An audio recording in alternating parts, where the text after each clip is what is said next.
कर दिया सर।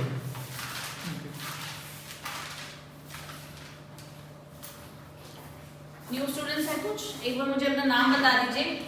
बेटा आपका? मुस्कान। नीलाक्ष। सॉरी? नीलाक्ष। नीलाश। नीलाक्ष। नीलाक्ष। विक्रम। विक्रम। ऑलराइट। अभी पिछले जो अभी तक जितने भी हमारी क्लासेस लगी हैं उसमें हमने क्या पढ़ा है? Demand, theory of demand complete किया, जिसमें हमने पढ़ा डिमांड क्या होता है, लॉ ऑफ डिमांड क्या है, डिमांड इलास्टिसिटी, ये हमने पढ़ा था। तो आज हम स्टार्ट करेंगे डिमांड फोरकास्टिंग।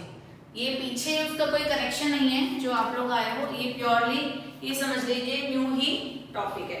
थोड़ा सा डिमांड की जो मीनिंग है उससे कहीं ना कहीं कनेक्टेड है, तो आप लोगों के कन्वीनियंस के लिए थोड़ा सा डिस्कस कर लेंगे पीछे का। डिमांड क्या है? डिमांड क्रिएट्स, डिमांड क्रिएट्स क्या है? जैसे हमने कहा कि हम लोग कौन हैं? प्रोड्यूसर हैं। हमें ये देखना होगा या तो हम प्रोड्यूसर है या हम कंज्यूमर है। तो हम अपने आप को एज अ प्रोड्यूसर मानेंगे तभी तो हम ये देखेंगे जिस प्रोडक्ट का हम प्रोडक्शन कर रहे हैं उसकी डिमांड कितनी और कैसे होगी। तो प्रोड्यूसर को यहाँ नहीं पता डिमांड क्या होता है, तो प्रोड्यूसर ये सोचेगा कि भैया ये डिमांड क्या है ना। प्रोड्यूसर को नहीं पता, मुझे नहीं पता डिमांड क्या कैसे, जो कंज्यूमर्स है वो डिमांड कैसे क्रिएट करेंगे, डिमांड कैसे प्लेस करते हैं, वी डोंट नो ना। I being a producer I don't know how consumers will react. उनकी जो डिजायर होगी उसके अकॉर्डिंगली डिमांड प्लेस करेंगे। डिजायर क्या होती है?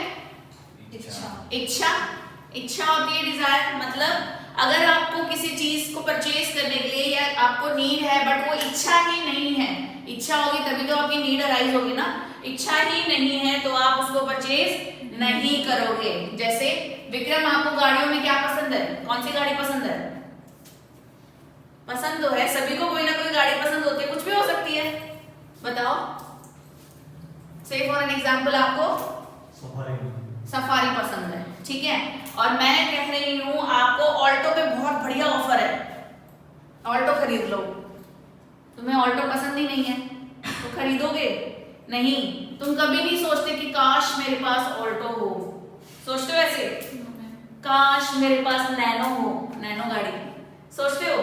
क्या सोचते हैं हम? डिजायर क्या होती है? इच्छा, विशफुल थिंकिंग। हम ये कहते हैं सड़क पे चल रहे हैं, कहीं रोड साइड जा रहे हैं, मोटर बाइक देख रहे हो आप बहुत सुंदर सी, जो रेसर बाइक होती है, बॉयज को फेवरेट होती है ना, गर्ल्स की भी होती है, तो गर्ल्स या बॉयज क्या कहते हैं? वाह यार क्या बाइक है, ऐसी बाइक मुझे चाहिए, है ना। गर्ल्स क्या कहेंगी? गर्ल्स को क्या चीजें अट्रैक्ट करती है? पार्टी में जा रहे हो, हाँ, किसी की ज्वेलरी पसंद आ गई देख के, यार उसने कानों में इयररिंग्स देखो, अरे डायमंड के उसके, मैं मम्मी को बोलूंगी, पापा को बोलूंगी इस बार बर्थडे में मुझे वही गिफ्ट करना। डायमंड डायमंड डायमंड आपके दिमाग में चल रहा होगा है, या मुझे गोल्ड का कुछ चाहिए। मेरी बेटी है, उसको कानों में ना ये कान में बिंदवाएं नहीं है तो उसको ये रहता है मुझे ना एक छोटा सा डायमंड का एप्पल बनाना है, यहाँ पे एप्पल शेप को मुझे डायमंड पहनना है। मुझे नींद में भी उसको डायमंड नजर आता है। तो वो विजुअल थिंकिंग है, डिजायर है कि आई वांट दैट, कि मेरे पास वो हो, ये डिजायर है ना। डिजायर होगी तभी तो उस चीज को खरीदने की कोशिश करोगे, आप चाहोगे, मेरी इच्छा है तभी तो आप चाहोगे कि वो आपके पास हो, ये सब नो है ना। तो डिजायर होना जरूरी है, सिर्फ इच्छा रखना काफी है, सिर्फ इच्छा से वो आपके पास आ जाएगी। विक्रम कहते हैं मेरे पास सफारी हो सफारी हो सफारी हो, अगले दिन सुबह सो के उठता देखता है वो सफारी खड़ी है, ऐसे हो जाएगा विक्रम? नहीं होगा। मुस्कान हो जाएगा?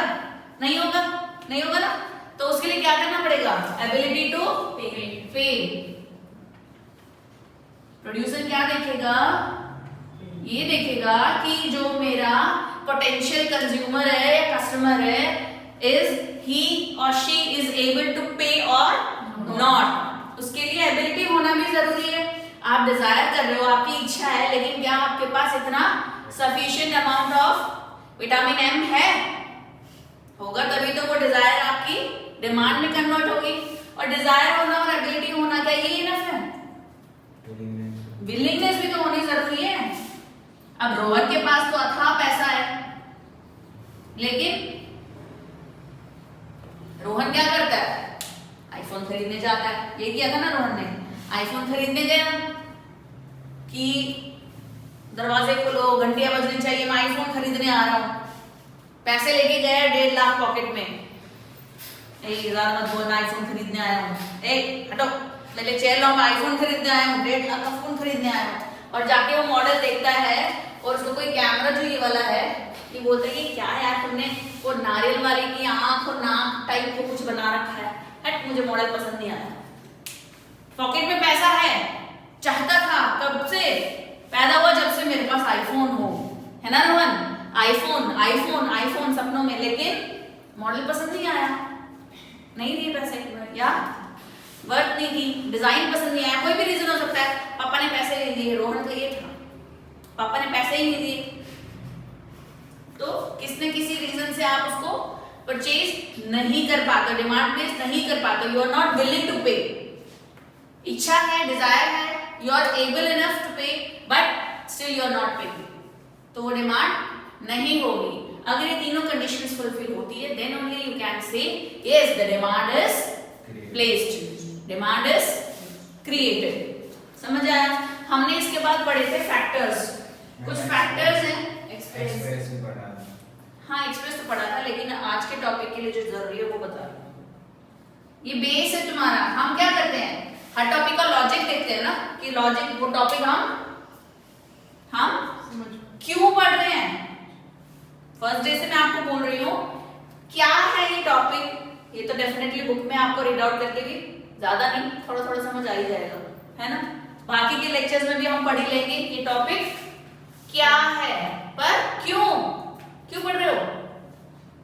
हमने स्टार्टिंग में पढ़ा था, डिस्कस किया था why economics, why demand, why law of demand, why elasticity of demand, ये पढ़ा था ना हमने। जब demand forecasting, why demand forecasting, this is the base, right. थोड़ा सा एक्सप्लेन इसलिए कर रही हूँ ताकि आपको भी क्लियर हो जाए जो न्यू आया आज, ठीक है। Then we discussed factors. Factors क्या होते हैं, ऐसे फैक्टर्स, कुछ ऐसे टर्म्स हैं जो ये फुलफिल होने के बावजूद भी डिमांड प्लेस नहीं होती है।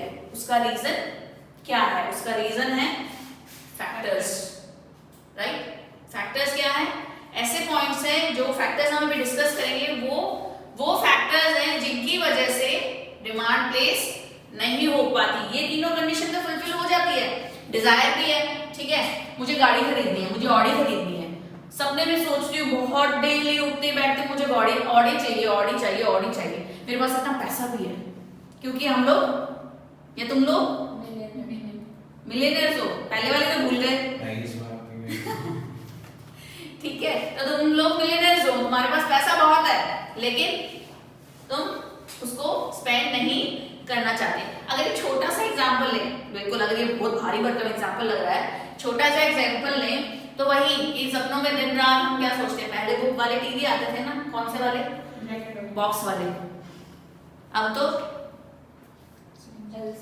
एलसीडी आते हैं, पहले वो बॉक्स वाले आते थे, इतने बड़े बड़े बॉक्सेस। क्या होता था, आप लोग तो यंग जनरेशन हो, हम लोग तो थोड़े, आप लोगों से थोड़े से तो चले गए, सीनियर हो गए, तो उनके क्या होता, उस टीवी में क्या होता था, टीवी के चैनल में प्रॉब्लम होती ना, ऊपर उसको ना 2-3 थप्पड़े लगाने पड़ते थे, याद है शायद तुम लोग छोटे छोटे बच्चे होंगे ना, तो उनको उसकी पिटाई होती थी टीवी की, पट पट, अरे एंटीना घुमा रहे, अरे आया क्या आया क्या आया क्या। तो ये क्या था, तो उस टाइम में सोचती वाह यार, अच्छा ऐसा भी कोई टीवी आएगा कि यहाँ पे हम छोटा सा स्लीक सा हो, उसको हम ऐसे टक करेंगे और उसमें देखेंगे। न्यू आया मॉडल, यार काश हमारे पास भी एलसीडी हो, हमारे पास भी एलईडी हो। सोचा है, इमेजिन कर लो, कोई बात नहीं, आप अभी भी वही वाला यूज कर रहे हो, इमेजिन कर रहे हैं हम लोग, हमारी इच्छा है यार वो वाला टीवी, इसको मारना पड़ता है, एंटीना घुमाना पड़ता है हमें, है ना, वो स्लीक सा एलसीडी या एलईडी हमारे पास हो, ये आपकी इच्छा है, ये सिर्फ इच्छा होगी, क्योंकि बस आपके पास ना पैसा है ना उसको दे पाते, जब पैसा ही नहीं है तो पे कहां से करोगे, ये सुनो, तो वो सिर्फ आपकी विशफुल थिंकिंग है, एक विश है, तो वो डिमांड नहीं हो सकती। डिमांड होने के लिए आपकी इच्छा तो होना ही चाहिए, बस आपके पास पैसा पैसा पैसा होना चाहिए। क्यों प्रवेशिका, विटामिन एम प्रवेशिका को बहुत पसंद है, किसको नहीं पसंद, अंशी को नहीं पसंद, बहुत सीरियस होकर बैठी है, मैडम क्या मैडम सारा दिन पैसा पैसा करते हो मैडम, पैसा होना चाहिए, you should be willing to pay for that. तो प्रोड्यूसर इससे यहाँ से आइडिया लगाता है, अच्छा जो हमारे कंज्यूमर्स हैं, कस्टमर्स हैं, they demand by using this points. But वो फैक्टर्स क्या हैं जिनकी वजह से डिमांड प्लेस नहीं हो पाती है? कौन से फैक्टर्स हैं Rohan? Price of commodity. Price of commodity, can you elaborate? Nandini बताओ क्या है प्राइस ऑफ कमोडिटी? मैम जब कमोडिटी के प्राइस इंक्रीज हो जाते हैं तो उसकी डिमांड कम हो जाती है। Very good. Price of commodity मतलब जरूरी नहीं है कि अगर डिजायर नहीं है तो डिमांड प्लेस नहीं हुई। डिजायर है, एबिलिटी है, विलिंग है, but still the demand is not being placed. Why? It could be the reason price of commodity. बहुत बार क्या होता है, लॉ ऑफ डिमांड कहता है कि प्राइस के बढ़ने पर हम कम डिमांड करते हैं, है ना?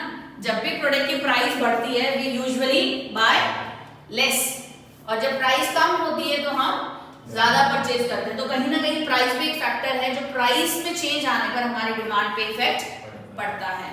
सेकंड है related commodity, income, advertisement, taste, habits, population, distribution of national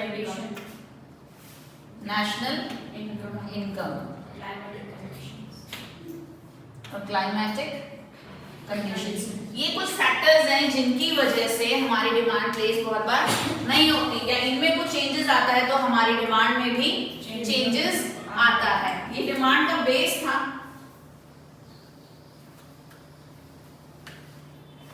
ठीक है, अब यहाँ पर बैठा है प्रोड्यूसर। ये कौन है? प्रोड्यूसर। ये सोच रहा है अच्छा ये डिमांड होती है, ये डिमांड है, ये कंडीशंस फुलफिल होंगी, ये फैक्टर्स जो डिमांड को भी अफेक्ट करती है।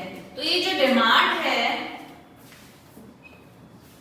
ये हमें पता है इनकी वजह से डिमांड प्लेस होगी या नहीं होगी, लेकिन इसका क्वांटम क्या है? क्वांटम क्या होता है? क्वांटिटी, यानी इसकी क्वांटिटी क्या होगी ये कैसे पता होगा हमें?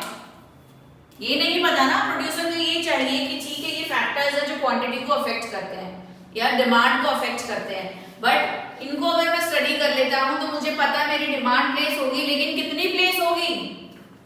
100, 200, 500, ये हमें नहीं पता ना।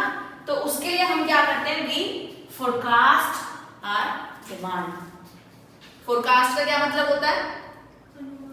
अनुमान लगाना, एक आइडिया लगाना। और ये जो आइडिया ये रफली आइडिया नहीं होता है, कैसा होता है? सिस्टमैटिकली प्रॉपरली एनालाइज करके एक हम क्या करते हैं? फोरकास्ट प्रिपेयर करते हैं, जिसके बेसिस पर हम ये पता लगाते हैं कि हमारी जो डिमांड है वो नियर फ्यूचर में कितनी हो सकती है। पर एक प्रॉपर नंबर्स या प्रॉपर फिगर्स में नहीं होगा कि 500 यूनिट्स का या 1000 यूनिट्स का या बल्क में 1 लाख 2 लाख, ये प्रॉपर फिगर्स नहीं होते हैं। बट आपको एनालिसिस के थ्रू पता चल जाता है कि इन नियर फ्यूचर में ही प्रोडक्ट की डिमांड इतनी हो सकती है। तो इसलिए हम डिमांड फोरकास्टिंग पढ़ेंगे। समझ आया इसका base? By demand forecasting. Forecasting हम क्यों करते हैं, किस लिए करते हैं? डिमांड जो हमारी प्लेस होगी या जो डिमांड करेगा कंज्यूमर वो कितनी करेगा, कैसे करेगा, वो उसका आइडिया लगाने के लिए एक रफ आइडिया हम लोग लगाते हैं या अनुमान लगाते हैं, दैट इज डिमांड फोरकास्टिंग। समझ आया इतना सभी को? सभी को? इलास्टिसिटी में हम क्या करते हैं? वो रिस्पॉन्सिवनेस है, सेंसिटिविटी है। वो क्या था? इलास्टिसिटी में क्या था? देखो हम रिस्पॉन्सिवनेस देखते हैं। जैसे मैंने कहा सॉल्ट का एग्जांपल लिया था, सॉल्ट के प्राइस बढ़ गए तो रोहन क्या करेगा? अरे बाप रे सॉल्ट के प्राइस बढ़ गए, रोहन ने तो नमक खाना बंद कर दिया था। सॉल्ट के जब प्राइस बढ़े, हमने इलास्टिसिटी पढ़ा था, आप लोगों को बताती हूँ। तो इलास्टिसिटी इज रिस्पॉन्सिवनेस, कि हम जो कंज्यूमर है प्रोडक्ट की प्राइस में या कुछ फैक्टर्स में चेंज आने पर कितना रिस्पॉन्सिव होते हैं। तो वो था इलास्टिसिटी, कि सॉल्ट के प्राइस में चेंज आया तो आपने रिस्पॉन्ड किया और सॉल्ट खाना बंद कर दिया। तो वो देख रहे हैं कि मेरा जो प्रोडक्ट है वो कितना रेस्पॉन्ड करता है कंज्यूमर उस प्रोडक्ट के लिए। तो दैट वाज इलास्टिसिटी। यहाँ पे हम पढ़ रहे हैं क्वांटिटी, क्वांटम, क्वांटिटी डिमांडेड या क्वांटिटी कितनी डिमांड की जा सकती है, तो that is demand forecasting. Module है, बुक है। आज मैं साथ के साथ बुक रीड कराऊंगी ताकि तुम लोग ये ना कहो कि मैम ने कुछ कराया नहीं। हाँ माफ कर लेना। ये बेस समझ आया? अभी मैंने निकालने के लिए नहीं बोला, मैंने कहा बुक्स हैं, ठीक है। बेस समझ आया सभी को? क्लियर है यहाँ तक? बेटा आपको पीछे समझ आ गया रोहन सभी को? चलिए इसमें अब हम क्या करेंगे, हम सबसे पहले मेथड्स पढ़ेंगे।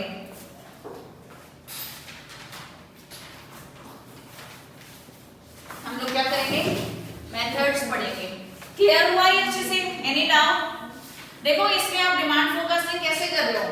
अब आपको पता है किसी चीज की पर्टिकुलर डिमांड होगी ही, तो हम फोरकास्ट करते हैं कि नियर फ्यूचर में क्या मेरे प्रोडक्ट की डिमांड बढ़ सकती है। जैसे अभी कोविड आया, ठीक है, कोविड भाई साहब आते हैं चले जाते हैं फिर आ जाते हैं, हाँ?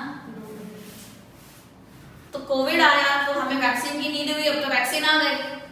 पहले जब वैक्सीन नहीं आया था तो क्या था, कहीं ना कहीं एक्सपेरिमेंट होने लग रहा था। जितने भी फार्मास्यूटिकल कंपनीज है वहां पर एक्सपेरिमेंट चल रहा था, वैक्सीन के लिए तैयारियां हो रही थी। क्यों? उनको पता था कोविड वायरस आया है, कोरोना वायरस आया है, तो वैक्सीन की जरूरत होगी ही होगी। तो उन्होंने फोरकास्ट किया कि वैक्सीन की जरूरत कितनी होगी, क्या सिर्फ इंडिया खरीदेगा या बाहर फॉरेन से भी डिमांड आ सकती है, तो ये उन्होंने फोरकास्ट किया था। तो हम जनरली क्या करते हैं, फोरकास्ट करते हैं। अब सरकार ने क्या किया था, जैसे जैसे केसेस बढ़े, पहले 100 डेज में 50,000 केसेस आए, फिर 1 वीक में 30,000 केसेस आ गए ऑल ओवर इंडिया। तो उन्होंने जो रैपिड उसकी ग्रोथ देखी, उस ग्रोथ को एनालाइज करके क्या आइडिया लगाया कि हमें इतने आईसीयू बेड की नीड हो सकती है, हमें इतने हॉस्पिटल्स चाहिए, इतने बेड अरेंज करने हैं। तो उन्होंने फोरकास्ट किया ना कि हमें इसकी जरूरत होगी, इनकी डिमांड फ्यूचर में हो सकती है क्योंकि ये वायरस बहुत तेजी से फैल रहा है। तो दैट वाज डिमांड फोरकास्टिंग। समझ आया? डिमांड फोरकास्टिंग समझ पा रहे हो सभी?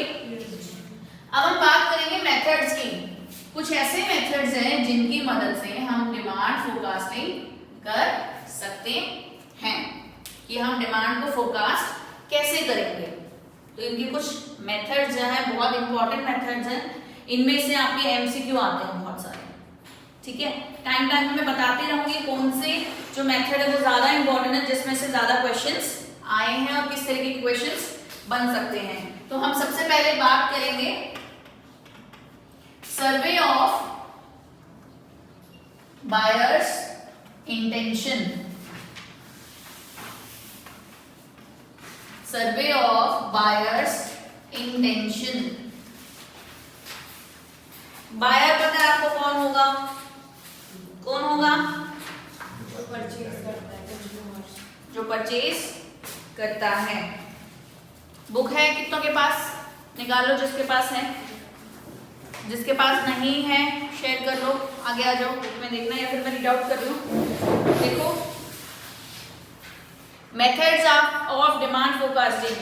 There is no easy method or simple formula which enables us. Page number 2.52 52 methods of demand forecasting. No easy method or simple formula which enables an individual or business to predict the future. मतलब कोई easy या simple formula नहीं है जिसके basis पर अपना future predict कर सको आप, है ना, with certainty or to escape the hard process of thinking. समझ आया क्या पढ़ा? कि आप सर्टेनिटी को मेजर नहीं कर सकते हो कि नियर फ्यूचर में इतने सर्टेन यूनिट्स ऑफ क्वांटिटी मेरी डिमांड आएगी ही आएगी। कर सकते हो? 2.52 नहीं मिल रहा? तो आगे कंटेंट देख लो ना, चैप्टर निकाल लो, methods of demand forecasting 2.37 methods of demand forecasting मिला सभी को? देखो I am reading again. There is no easy method or simple formula which enables an individual or business to predict the future with certainty. समझ आया इतना? कहने का क्या मतलब है? क्या कहना चाहते हैं? कि कोई भी ऐसा सिंपल कोई फॉर्मूला नहीं है कि तुमने फॉर्मूला लगाया दिस बटे दिस मल्टीप्लाई बाय 100, यहाँ इतने निकल गए, मैं आज बिजनेस खोलूंगा और कल मेरे 1000 ग्राहक पक्के हैं. होता है ऐसा? पॉसिबल है? नहीं है. तो कह रहे हैं ऐसा कोई सिंपल फॉर्मूला नहीं है कि सर्टेनिटी नहीं मिलेगी आपको कि इतने यूनिट्स की आपकी डिमांड होगी ही होगी. फ्यूचर में जो आपको मेहनत करनी है या जो आपकी थिंकिंग थॉट प्रोसेस है आप उससे बच नहीं सकते हो. आपको थॉट प्रोसेस करनी ही पड़ेगी. तो उसके कुछ मेथड्स बताएं. तो फर्स्ट देखिए सर्वे ऑफ बायर्स इंटेंशन. नहीं मिला? नहीं, जिसको नहीं मिला कोई बात नहीं, फोकस करो. सर्वे ऑफ बायर्स इंटेंशन, इसमें पहले समझ लो फिर रीडिंग करेंगे. सर्वे ऑफ बायर्स इंटेंशन क्या है? हम पहले सर्वे करेंगे बायर्स के इंटेंशन को. समझ आया? इंटेंशन का क्या मतलब है यहाँ? इंटेंशन क्या है? क्या चाहते हैं, क्या चाहते हैं या उनके क्या इरादे हो सकते हैं. व्हाटएवर एग्जांपल लेते हैं हम पहले. ठीक है. अब जैसे सपोज प्रैक्टिकल एग्जाम्पल ले रहे हैं. ठीक है. अब आप सब लोग यहाँ पे इको पढ़ रहे हो, इकोनॉमिक्स पढ़ रहे हो. ठीक है. या हम कोई भी सब्जेक्ट का एक टीचर ले लेते हैं. कोई भी सब्जेक्ट हो सकता है, जैसे for example accounts, law, maths या इको. तो हम यहाँ इको की बात कर लेते हैं. इकोनॉमिक्स आप लोग पढ़ रहे हो. ठीक है. मैं यहाँ पे कहूंगी कि अभी सपोज हमारी लाइव क्लासेस भी चल रही है. ठीक है. 9, 10, 15, 20 लेक्चर्स डाले. उसके बाद आपको बोला जाता है जो ऑनलाइन पढ़ रहे हैं. ठीक है. बोला जाता है अगर 15 लेक्चर्स के बाद आपको और लेक्चर्स देखने हैं या पढ़ना है, you have to purchase the study material या you have to enrol properly. तभी आप देख सकते हो. अभी जैसे लाइव स्ट्रीम हो रहा था, फ्री ऑफ कॉस्ट था, कोई भी देख सकता है. अगर इन केस मैं कहती हूँ मैं अपने 15 लेक्चर्स डालूंगी, उसके बाद आपको अगर कंटिन्यू करना है तो आपको आकर पेमेंट करनी पड़ेगी, आपको पूरा मटेरियल परचेज करना पड़ेगा, तभी है आप उसको आगे जो लेक्चर्स है वो देख सकते हो. तो क्या परचेज करोगे?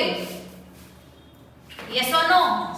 बिंदास बोलो, कोई बात नहीं. तुम्हारी कोई फीस कट नहीं हो रही है या तुम्हें कुछ नहीं होने वाला, चिंता मत करो. फ्रीली आंसर करो. परचेज करोगे? और तुम नहीं करोगे तो ना बोलो. यस और नो? सबका आंसर चाहिए मुझे. Yes everybody. वाह यार, तुम लोग बड़े अच्छे स्टूडेंट हो. नो? ईगो के हिसाब से नहीं खरीदोगे. पर्टिकुलर नहीं है, कोई भी सब्जेक्ट है अगर आपका, आपको बोला जाए कि you have to purchase, will you purchase और नॉट? नहीं. बाकी आप लोग कह रहे हो परचेज करेंगे. तो कहने का मतलब देखो क्या बेटा कि यहाँ पर हम लोग देखेंगे यस और no. What will we do is कि हम उनका रिस्पॉन्स पता करेंगे. पहले उनकी इंटेंशन क्या है. जो हमारे बायर्स है हम उनकी इंटेंशन पता करेंगे. उनसे क्या करेंगे? 100% जितने भी हमारे बायर्स हैं उनकी इंटेंशन पता करेंगे कि क्या आप ये प्रोडक्ट परचेज करना चाहोगे, आप इस प्रोडक्ट की डिमांड करोगे. या तो या हाँ कहेंगे या ना. दे विल परचेज और नॉट, या तो खरीदेंगे या नहीं खरीदेंगे. तो यहाँ से हम आइडिया लगाएंगे कि हमारे जो कंज्यूमर्स हैं उनकी डिमांड होगी या नहीं होगी. Then we forecast the demand for that particular product. देखो बुक में देखो, the most direct method of estimating demand in the short run, complete enumeration method where nearly all potential customers are interviewed. अब देखो इसमें क्या कह रहे हैं कि जो हमारा बायर्स इंटेंशन है कि वो खरीदेगा या नहीं खरीदेगा. अब बायर्स की इंटेंशन को आइडेंटिफाई करने के लिए हमें कुछ फर्दर मेथड्स आइडेंटिफाई करने पड़ेंगे. फर्दर मेथड्स क्या हो सकते हैं? यहाँ समझ आया? जो हमारा बायर है ना, हम ये आइडेंटिफाई करेंगे कि वो चाहता क्या है. समझ आया इतना? इसके बाद जो है हमारे फर्दर कुछ और 3 पार्ट्स में इन्होंने इलैबोरेट किया है इस पर्टिकुलर मेथड को। कौन सा मेथड है पहला? Complete enumeration complete enumeration method. Complete enumeration method का मतलब है जो भी आपके पोटेंशियल कंज्यूमर्स हैं उनका 100% आप सर्वे करोगे। जैसे आप यहाँ पर कितने स्टूडेंट्स हो? 7 स्टूडेंट्स हो, ठीक है। मैं आप 7 से ही पर्टिकुलरली सभी से पूछने की कोशिश करूंगी, रोहन अगर मैं कॉस्ट बढ़ा देती हूँ तो क्या आप लेक्चर्स परचेज करोगे? या ये मेरा प्रोडक्ट है, इस प्रोडक्ट को आपको 10 रुपीज में मिल रहा है, मैं इस प्रोडक्ट की प्राइस बढ़ाने वाली हूँ, तो क्या प्रोडक्ट परचेज करोगे? आप। तो सभी से पर्टिकुलरली ऑल पोटेंशियल कस्टमर्स, समझ रहे हो? ऑल, सभी से अगर मैं ये पूछती हूँ, कैसे? कंप्लीट इन्यूमरेशन, यानी ऑल पोटेंशियल कस्टमर्स। पोटेंशियल कौन होता है? पोटेंशियल कस्टमर्स की अगर हम बात कर रहे हैं, जिसका पोटेंशियल होता है, मतलब नहीं, जो उसे परचेज कर सकते हैं, जो उसे परचेज कर सकते हैं। देखो एक वर्ड होता है शेयर होल्डर और एक होता है स्टेक होल्डर। डिफरेंस पता है दोनों में? किसको पता है? आपको पता है बेटा? सुना है? विक्रम नहीं पता, सुना भी नहीं है। शेयर होल्डर कौन होता है? अकाउंट्स में पढ़ा है, जिन्होंने शेयर्स में इन्वेस्ट किया है, जिनके पास शेयर्स हैं, शेयर्स परचेज किया है, उन्हें हम कहेंगे share holder. Stake holder, STAKE, stake, company के मालिक। स्टेक होल्डर वो हैं जो नियर फ्यूचर में हमारे शेयर होल्डर बन सकते हैं, नियर फ्यूचर में हमारे शेयर्स परचेज कर सकते हैं, तो उन्हें हम कौन बोलेंगे? स्टेक होल्डर्स, ठीक है। तो वही हम यहाँ बात कर रहे हैं। कुछ होते हैं हमारे कस्टमर्स और कुछ है हमारे पोटेंशियल कस्टमर्स। तो कस्टमर वो जो हमारे प्रोडक्ट परचेज कर लेते हैं या करते हैं, पोटेंशियल कस्टमर्स वो जो नियर फ्यूचर में हमारे कस्टमर बन सकते हैं, तो वो कोई भी हो सकता है। तो हमें लग रहा है पोटेंशियल कस्टमर को कैसे आइडेंटिफाई करोगे? बहुत अच्छा सा क्वेश्चन है ये, आंसर करो। आपको कैसे पता कि आपका नियर फ्यूचर में ये आपका कस्टमर बन सकता है, आपका कस्टमर हो सकता है? पोटेंशियल कस्टमर को कैसे आइडेंटिफाई करोगे? सर्वे प्रोडक्ट के लिए करोगे, कस्टमर के लिए करोगे? कैसे आइडेंटिफाई करोगे? बता चुकी हूँ मैं ये क्लास में। How will you identify? Think, सोचो। नहीं आता है, आप सभी को आता है, पता है, आप सभी प्रोड्यूसर हो। आपने बेबी फूड का एग्जांपल उसी के लिए दिया था क्या? यस, सोचो अभी, प्रैक्टिकली इमेजिन करो, आप लोग प्रोड्यूसर हो। प्रोड्यूसर क्या करता है? प्रोडक्शन करेगा। प्रोडक्शन कर रहे हो, कौन से प्रोडक्ट का प्रोडक्शन कर रहे हो? कोई भी अपना एक एग्जांपल लो, बताओ, जल्दी बताओ। प्रोड्यूसर बनने वाले हो, प्रोड्यूसर बन गए हो, कौन सा प्रोडक्शन कर रहे हो? चलो पेंसिल का प्रोडक्शन कर रहे हो, ठीक है। तो पेंसिल कौन खरीदेगा? स्टूडेंट्स। तो आपके पोटेंशियल कस्टमर्स कौन हुए? स्टूडेंट्स। तो फोकस किस पे करोगे? Old as per. स्टूडेंट्स हुए ना, तो वो आपके पोटेंशियल कस्टमर्स होंगे। तो वो कैसे पता चला आपको? Target customers.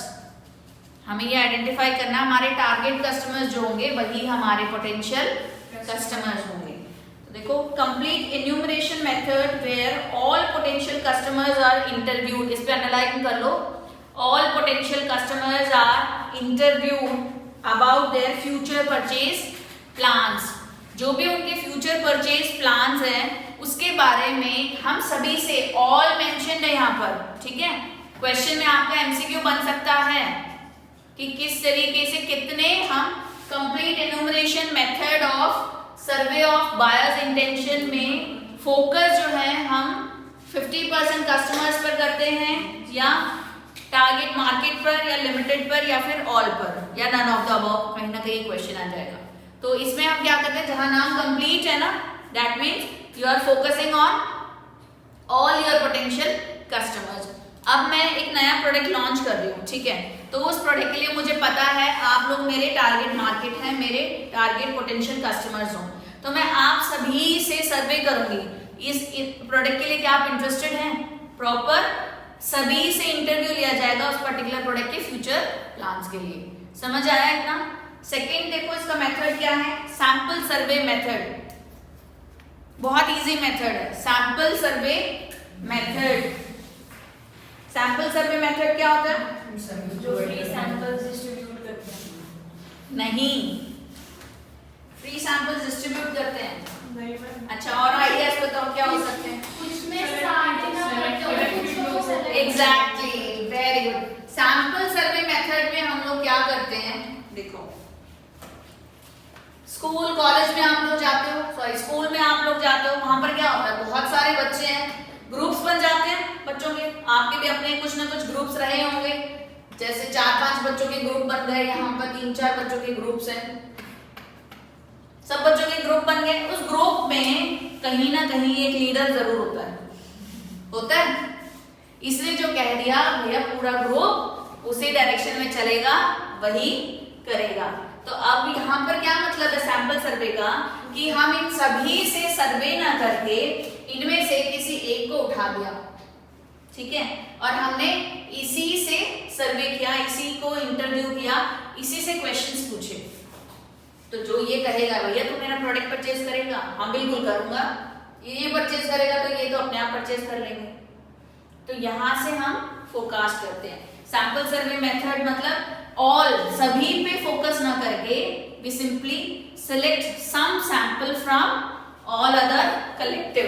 जितने भी कलेक्शन है कलेक्टिव में से हम कुछ बंच में से सैंपल ले लेते हैं। जैसे अब ये वाला ग्रुप है, इसमें से किसी एक को मैंने उठा लिया, तो यहाँ से इनको इंटरव्यू किया, इनमें से इस एक को उठा लिया, ठीक है, समझ आया sample survey method.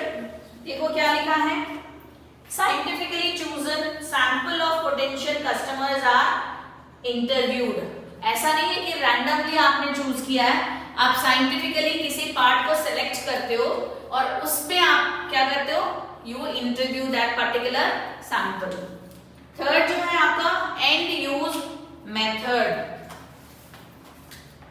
And use method, any idea and use किसे कहते हैं? एंड यूजर, जो फाइनल यूजर होता है, एंड यूज मेथड।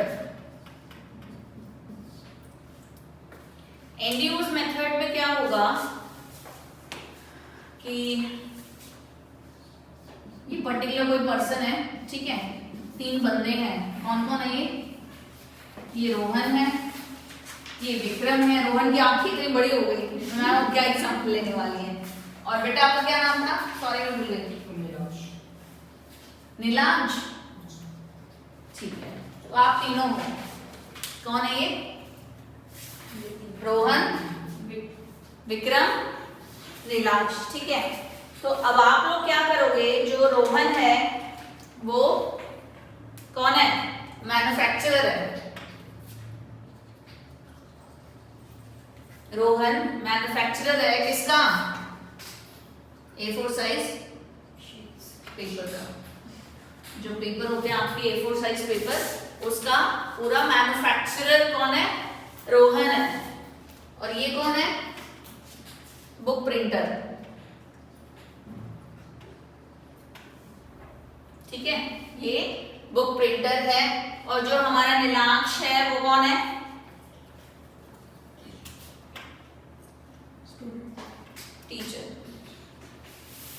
टीचर। तीनों का कनेक्शन समझ में आ रहा है?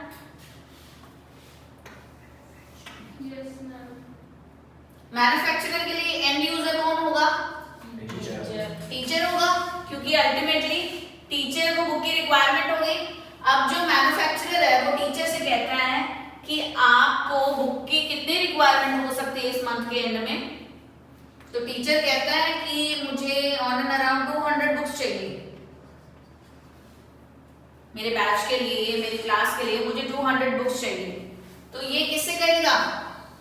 बुक प्रिंटर के पास जाएगा ना। तो बुक प्रिंटर 200 बुक्स इनटू, एक बुक में हो सकता है 100 पेजेस है, तो इसकी कितनी डिमांड बढ़ सकती है?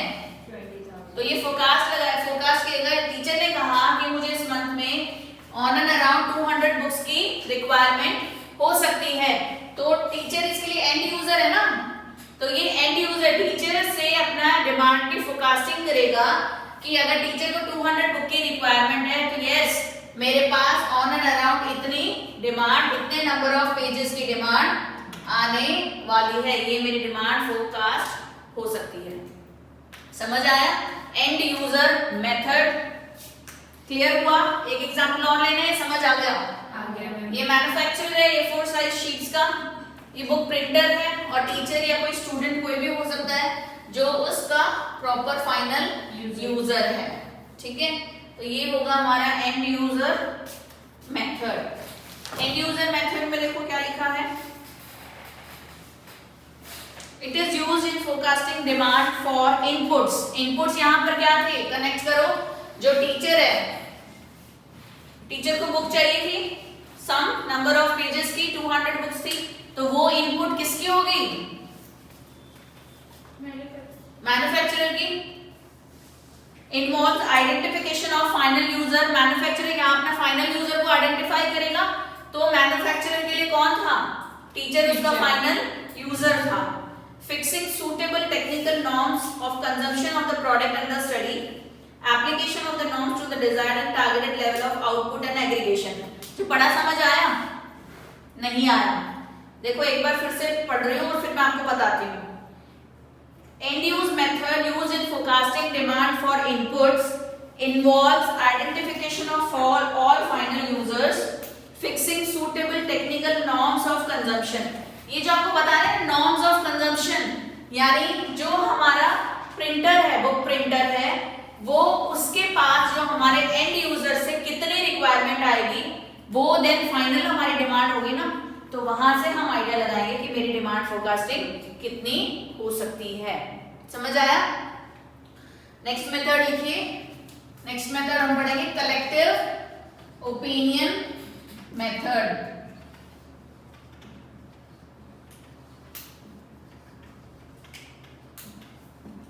Collective opinion method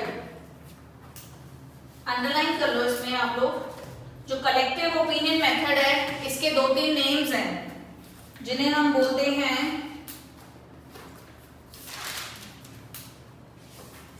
grass root method या sales force method. Grass root method या फिर sales force method. The rationale of this method is that salesmen being closer to the customers are likely to have the most intimate feel of the reactions of customers. These estimates are reviewed to eliminate the bias of optimism on the part of some salesmen and pessimism on the part of others. These revised estimates are further examined in the light of expected changes in competition, in the light of factors like proposed changes in selling price, product designs. The final forecast would emerge after these factors have been taken into account. समझ आया कुछ? No ma'am. No ma'am. Example देखो पहले। आप बाहर market में जा रहे हो कहीं, ठीक है, आपने देखी एक शॉप है इलेक्ट्रॉनिक्स की, एक इलेक्ट्रॉनिक्स की शॉप है, ठीक है। इस शॉप का ओनर है जो यहाँ बैठा है, इसकी यहाँ पर कैबिन है, ठीक है, इसका नाम कुछ भी हो सकता है। इसके पास 3-4 सेल्समैन है, 3-4 सेल्समैन है। यहाँ पर हमारे बहुत सारे कस्टमर्स हैं।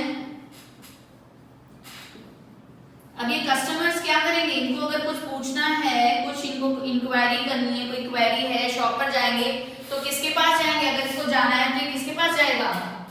इसका नाम क्या है? नंदलाल। तो ये किसके पास जाएगा? ये नंदलाल। और ये रामू बाबा।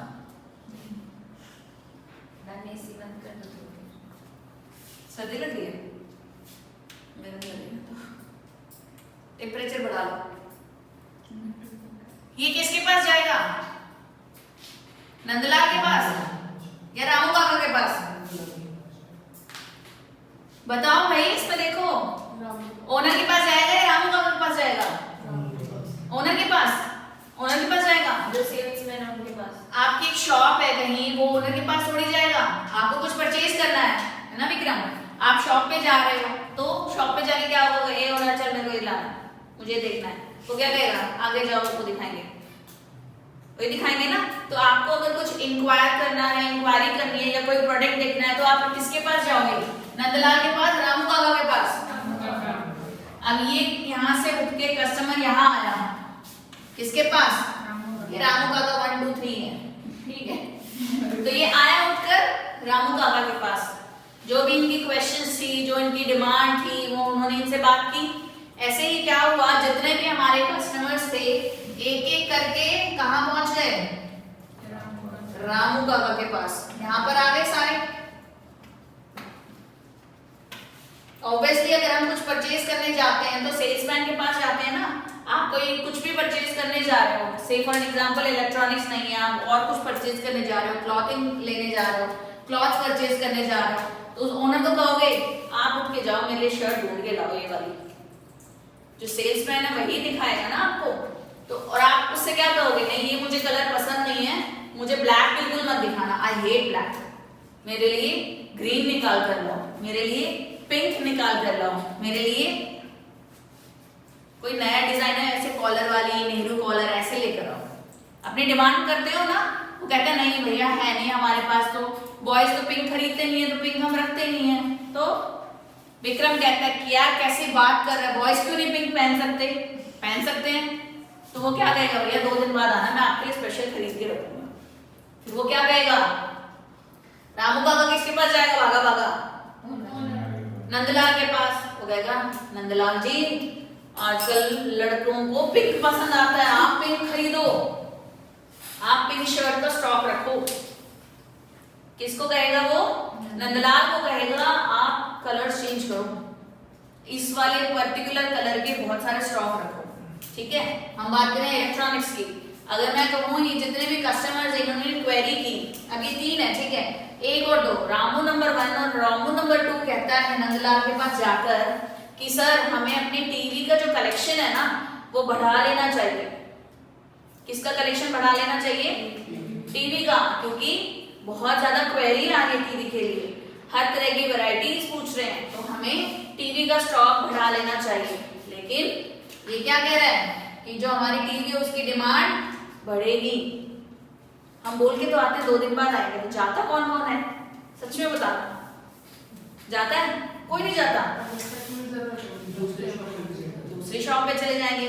तो जो रामू नंबर 3 है ना, ये कुछ ज्यादा इंटेलिजेंट था, ये बोला सर ये सब ऐसे ही बोल रहे हैं नंदलाल जी, ये नहीं आने वाले, टीवी की जो डिमांड है ना वो कम हो जाएगी, मैं आपको लिख के दे रहा हूँ, टीवी की डिमांड कम हो जाएगी, ये लोग नहीं आएंगे। अब जो ये है रामू काका 1 और 2, ये कैसे हैं? ऑप्टिमिज्म। ऑप्टिमिज्म क्या होता है? पॉजिटिव थॉट वाले पर्सन, ऑप्टिमिज्म। और जो ये नंबर 3 है ना, ये कैसा है? पेसिमिज्म। पेसिमिज्म बोलते हैं नेगेटिव थिंकिंग वाले लोगों को। अब बेचारा नंदलाल फंस गया यहाँ पर। अब नंदलाल किसकी सुनेगा? 1 की, 2 की या 3 की? अब 1 और 2 का तो सेम थॉट है ना, दोनों ही ऑप्टिमिज्म है और ये पेसिमिज्म है। अब नंदलाल तो ओनर है, उसको तो अपनी डिमांड बढ़ानी है। अगर आपके पास आपका कोई सेल्स पर्सन आके कहता है कि सर इसका स्टॉक बढ़ा दो, देखना डिमांड बढ़ने वाली है, बहुत ट्रेंड में चल रहा है ये, तो बढ़ाओगे नहीं बढ़ाओगे स्टॉक? बिल्कुल बढ़ाओगे, यस और नो? जो मन में आता है रिप्लाई करो, जवाब दिया करो, सही या गलत है वो बताएंगे, करेंगे डिस्कस। बढ़ाओगे? वही आपका दूसरा सेल्स पर्सन आके कहता है कि सर मैम इसका स्टॉक मत रखना, फैशन खत्म हो गया अब इसका, कोई फायदा नहीं है रखने का, फिर क्या करोगे? नहीं रखोगे अगर वो मना कर रहा है। वही सेम टाइम पे दोनों आ रहे हैं, एक कह रहा है स्टॉक रखो, एक कह रहा है स्टॉक मत रखो, क्या करोगे? जो अभी बुक में हमने पढ़ा था ना, वो क्या कह रहा है कि जो ऑप्टिमिज्म है और जो पेसिमिज्म है, नंदलाल क्या करेगा? इन दोनों का कलेक्टिव ओपिनियन देखेगा, कलेक्टिव ओपिनियन देखेगा, जज करेगा तीनों को जो उसे लगेगा मैक्सिमम वोट है या उसके अकॉर्डिंग जो भी उसको लगेगा डिसीजन, वो उसको ऑप्ट करेगा। यहां तक समझ आया? किस किस को नहीं आया? मैम वो देखिएगा कैसे? वो हम आगे बात करेंगे ना, पहले इतना बताओ यहां तक समझ आया? क्लियर हुआ? ठीक है, तो अब इसने ये डिसाइड किया कि ये पेसिमिज्म है या ऑप्टिमिज्म है। इसने कहा कि डिमांड बढ़ेगी और इसने क्या कहा? डिमांड घटेगी। लेकिन ये नंदलाल पागल थोड़ी ना इतनी बड़ी शॉप खोल के बैठा है कि किसी के कहने पर डिमांड बढ़ा देगा और किसी के कहने पर डिमांड कम कर देगा। ऐसा तो ये करेगा नहीं। तो ये क्या करेगा? कुछ फैक्टर्स है हमारे, उसमें पढ़े थे ना नीचे कुछ लाइंस थी। क्या लाइंस थी? देखो, factors like proposed changes in selling price, product designs, advertisement programs and others extra। यानी कि कलेक्टिव ओपिनियन जो हमारे सेल्स पर्सन हैं, इनकी कलेक्टिव ओपिनियन के थ्रू वो डिसीजन तो लेगा, लेकिन क्या करेगा? कुछ फैक्टर्स हैं जिनको वो देखेगा। देखो अब मेरी बात सुनो इधर। प्रोडक्ट हम टीवी की बात कर रहे थे, ठीक है? एक मैं आपको, वो टीवी चाइनीज प्रोडक्ट है, तो क्या आप उस टीवी को परचेज करोगे? डिमांड होगी? डिमांड नहीं होगी, नहीं करोगे, ठीक है? मैं कहूं वो जो प्रोडक्ट है वो इंडियन प्रोडक्ट है, ठीक है? उसकी प्राइस भी कम हो गई है। मैंने कहा था यहाँ पर ये चाइनीज प्रोडक्ट है, आपने कहा हम डिमांड नहीं करेंगे। मैंने कहा ये इंडियन प्रोडक्ट है, प्राइस कम हो गई है और लॉकडाउन चल रहा है, आपके घर में टीवी नहीं है, ठीक है? लॉकडाउन चल रहा है, आपके घर में टीवी नहीं है, आप खरीदोगे? यस और नो? यस, बिल्कुल डिमांड प्लेस करोगे। और बहुत सारे फैक्टर्स हैं। तो क्या कहा गया है कलेक्टिव ओपिनियन मेथड में कि जो कस्टमर है, देखो आपका एक नाम बोला गया था यहाँ पर, ग्रास रूट अप्रोच, है ना? ग्रास रूट अप्रोच कैसे रखा? ग्रास रूट क्या होता है? क्या मतलब होता है? रूट यानी ऊपर पेड़ पौधों को मत देखना, जड़। ये हमारी जमीन है। जमीन क्या है? हमारे कस्टमर्स हैं। और किससे जुड़े हैं? जड़ से। जो जड़ होती है वो कौन है? Sales person. कोई भी कस्टमर अगर कुछ भी खरीदने जाएगा तो वो किससे इंटरेक्ट करेगा? मोस्टली वो सेल्स पर्सन से ही इंटरेक्ट करता है। एक ओनर जिसकी खुद की शॉप है, जिसने इन्वेस्टमेंट किया है, उसको उसके कस्टमर की टेस्ट, प्रेफरेंस, फैशन इनका पता नहीं होगा। अगर आपको कस्टमर के बारे में पता करना है तो किससे पूछो? सेल्स पर्सन से। अगर आप लोग किसी पर्टिकुलर शॉप पे जाते ही होंगे, है ना? कोई ना कोई, हर किसी की ऐसी होती है कि मुझे ये खरीदना है, तो वो एक फिक्स है मेरी शॉप में, उस पे जाऊंगा। तो जाकर आप क्या कहोगे? जाते ही वो देखेगा सेल्स पर्सन, अरे भैया आओ, आपके टेस्ट का माल आया हुआ है, ये देखो कितनी अच्छी शर्ट आई है, दीदी ये देखो कितने अच्छे अच्छे कुर्ते आए हैं, है ना? तो उनको पता है आपको किस टाइप के कपड़े पसंद आएंगे, तो वो आपको दिखाएंगे। अगर वो आपको पसंद नहीं है तो आप जाके ओनर को नहीं बोलोगे कि मुझे कपड़े पसंद नहीं आए, अगली बार मैं आऊं तो मुझे इस तरीके के ड्रेस मटेरियल चाहिए। तो आप किसको कहोगे? सेल्स पर्सन को।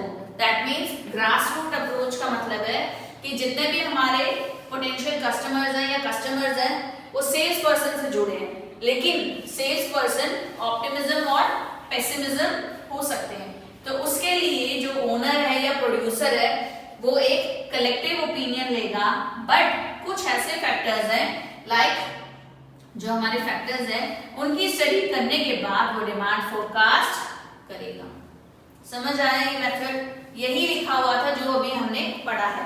अब पढ़ो, समझ आएगा। देखो, the rational of this method, rational मतलब logic. The logic of this method is that salesmen being closer to the customers are likely to have the most intimate feel. Intimate feel मतलब closeness, वो बहुत close होते हैं किसके? Customers के। कौन? Salesman close होंगे of the reaction of customers to change in the market. These estimates of salesmen are consolidated to find out the total estimate sales. Consolidated मतलब aggregated, कि हम उनको कंबाइन करेंगे, जितने भी सेल्स पर्सन के व्यू होंगे उन सबको कंबाइन करेंगे ताकि हम मार्केट का आइडिया लगा सकें। These estimates are reviewed। इन सारे जितने भी हमने एस्टिमेट लगाए हैं सेल्स पर्सन के ओपिनियन को, उनको हम क्या करेंगे, रिव्यू करेंगे। The bias of optimism, bias मतलब partial, bias of optimism on the part of some salesmen and pessimism on the part of others। जो सेल्समैन है वो कुछ पेसिमिज्म होंगे और कुछ ऑप्टिमिज्म, तो we have to combine their opinion। These revised estimates are further examined। समझ में आ रहा है? सेल्स पर्सन ने अपने ओनर को बताया, तो ओनर ने क्या किया, रिव्यू किया उनके व्यूज को। रिव्यू करने के बाद then we are re-examining. Re-examine कौन करेगा यहाँ पर, owner. He is re-examining on the base of, आगे पढ़ो, examine in the light of factors, like बहुत से कुछ भी फैक्टर्स हो सकते हैं, जैसे कि changes in selling price, price में चेंजेस आ गया, जैसे अभी हमने एग्जांपल लिया था, product design, advertisement programs, population, employment, कुछ भी फैक्टर्स हो सकते हैं जिन फैक्टर में चेंजेस आने पर अकॉर्डिंगली डिमांड को फोरकास्ट किया जाएगा। The final sales forecast would emerge after the factors have been taken into account. इन सारे फैक्टर्स को ध्यान में रखने के बाद जो फोरकास्ट लगाया जाएगा, फोरकास्ट किया जाएगा, that will be the final demand forecasting. समझ आया यहां तक? पूरा मेथड क्लियर है? आगे चले, डन। चलिए नेक्स्ट मेथड क्या दिया, expert opinion method. Expert opinion method.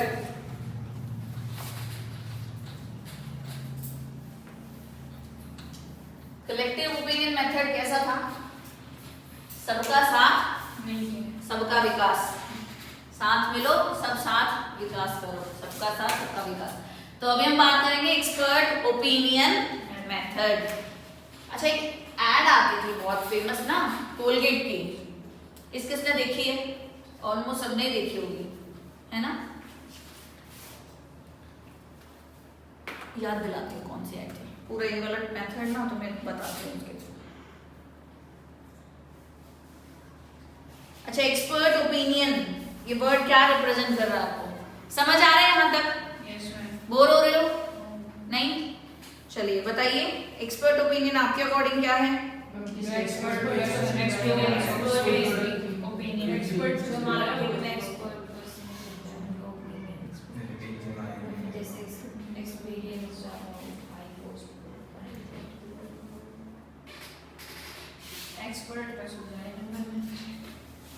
बिल्कुल, एक्सपर्ट का सुझाया नंबर 1 ब्रांड।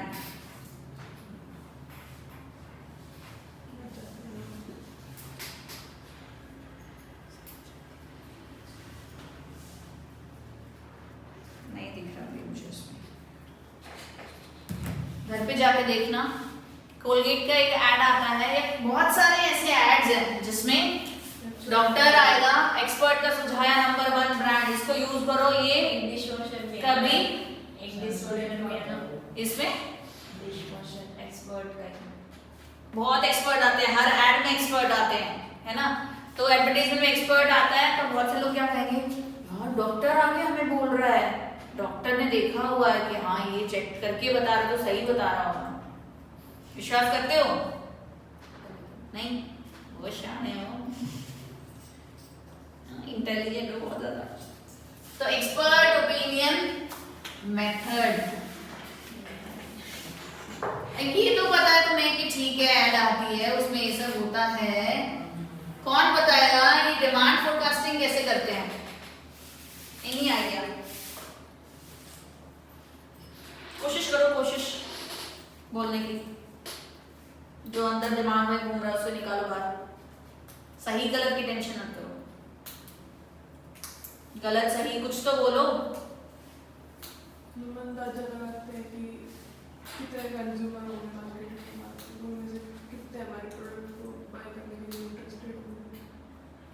अच्छा, एनीवन एल्स? जैसे कोई भी एक्सपर्ट ओपिनियन देगा तो नॉर्मली लोगों की थिंकिंग होती है कि कोई एक्सपर्ट बता रहा है, उसको है एक्सपीरियंस है, उसने खुद ने यूज किया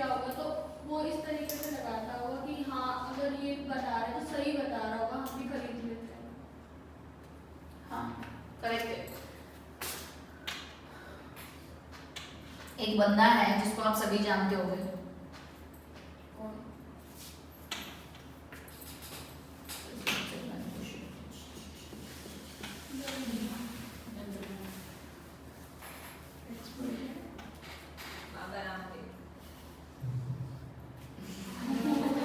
बाबा रामदेव। ठीक है, क्या करता है? योगा। अरे प्रोडक्ट भी सेल करता है, योगा तो करता ही है। पतंजलि के प्रोडक्ट बनाता है। उसने बनाया टूथपेस्ट, हाँ दंत कांति यूज करते तो पक्का है ना। आयुर्वेदिक, उसने कहा ये आयुर्वेदिक है। तो बाबा रामदेव ने कहाँ से बनाया? तो बाबा रामदेव क्या करता है, जो ये टूथपेस्ट है ना, वो क्या करेगा, एक्सपर्ट्स ओपिनियन से ये भी लेगा ना। तो एक्सपर्ट्स कौन हो सकते हैं? डॉक्टर, एडवर्टाइजिंग एजेंसी और एनालिस्ट। खुद जब बाबा रामदेव ने टूथपेस्ट बनाया ना, तो वो बोला, अंशी जी मैं ये टूथपेस्ट बना तो रहा हूँ, लोग खरीदेंगे नहीं खरीदेंगे? खरीदेंगे। तो अंशी बोली, जय हो बाबा रामदेव, तुम जो बनाओगे वो खरीदेंगे। क्यों? यहाँ पे तो अंधभक्त है, क्यों भावनाओं में बह गए? वापस आ जाते। प्रोडक्ट था, यहाँ पे प्रोड्यूसर या मैन्युफैक्चरर कौन था? बाबा रामदेव था। कुछ और बन गया हो तो भाई एडजस्ट कर लेना। बाबा रामदेव है यहाँ पर, और यहाँ पर है उनकी पतंजलि। ये बाबा रामदेव की पतंजलि, और यहाँ टूथपेस्ट बन रहा है। तो जब टूथपेस्ट बनाने लगे ना, तो उन्हें कोई एक्सपर्ट ओपिनियन तो चाहिए थी। तो उन्होंने एक्सपर्ट ओपिनियन ली किनसे? Doctor, advertising agencies and analyst. ये कहीं ना कहीं उस प्रोडक्ट के किसी न किसी लेवल पर क्या है? एक्सपर्ट है। डॉक्टर अपने अकॉर्डिंग, एनालिस्ट अपने अकॉर्डिंग, और एडवर्टाइजिंग एजेंसी, इन सबके पास कुछ ना कुछ नॉलेज है, जिनको कंबाइन करके उन्होंने फोरकास्ट लगाया कि जो ये मेरा टूथपेस्ट है, जो सबसे अलग बना रहा हूँ, आयुर्वेदिक टूथपेस्ट, क्या इसकी डिमांड हो पाएगी? तो वो कहीं ना कहीं उन्होंने फोरकास्ट किया, तभी इसका प्रोडक्शन हुआ ना, कि लोग ब्रश कर रहे हैं, ओ सेंसिटिविटी, चलो आयुर्वेदिक इलाज ढूंढते हैं, लोग आयुर्वेद की तरफ ज्यादा भागते हैं। तो ये कहीं ना कहीं नॉलेज उन्होंने गेन किया, और उस नॉलेज के थ्रू उस नॉलेज को कंबाइन किया, and he produced a new product, Ayurvedic दंत मंजन, दंत कांति। तो वो हमारे सामने आया। कहने का मतलब ये है, एक्सपर्ट ओपिनियन मेथड, जो उस पर्टिकुलर प्रोडक्ट के लिए हमें लगता है एक्सपर्टाइज है, हम उनसे ओपिनियन लेते हैं, then we think about our products demand, कि हमारे जो प्रोडक्ट है उसकी डिमांड कैसी हो सकती है, वो फोरकास्ट करते हैं। तो उसके थ्रू हम आइडिया लगाते हैं कि एक्सपर्ट ओपिनियन मेथड, कि जो हमारा एक्सपर्ट है वो बताता है हमें कि कितना फोरकास्ट हो सकता है। देखो पढ़ो उसमें, under this method, instead of depending upon the opinions of buyers and salesmen, ये थर्ड मेथड है ना, ये सर ना थर्ड है। फर्स्ट मेथड क्या था?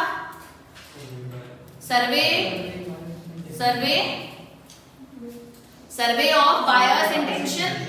तो वहां पर हमने किस पे फोकस किया था? बायर पर, कि जो हमारे बायर की इंटेंशन होगी, जैसा वो चाहता है, वैसे हमने आइडिया लगाया कि मेरी डिमांड की ऐसे फोरकास्टिंग मैंने की, कि भैया मेरे बायर ने कहा हाँ मैं खरीदूंगा, तो हाँ मैंने आइडिया लगाया, अनुमान लगाया कि मेरे प्रोडक्ट की फ्यूचर में डिमांड हो सकती है।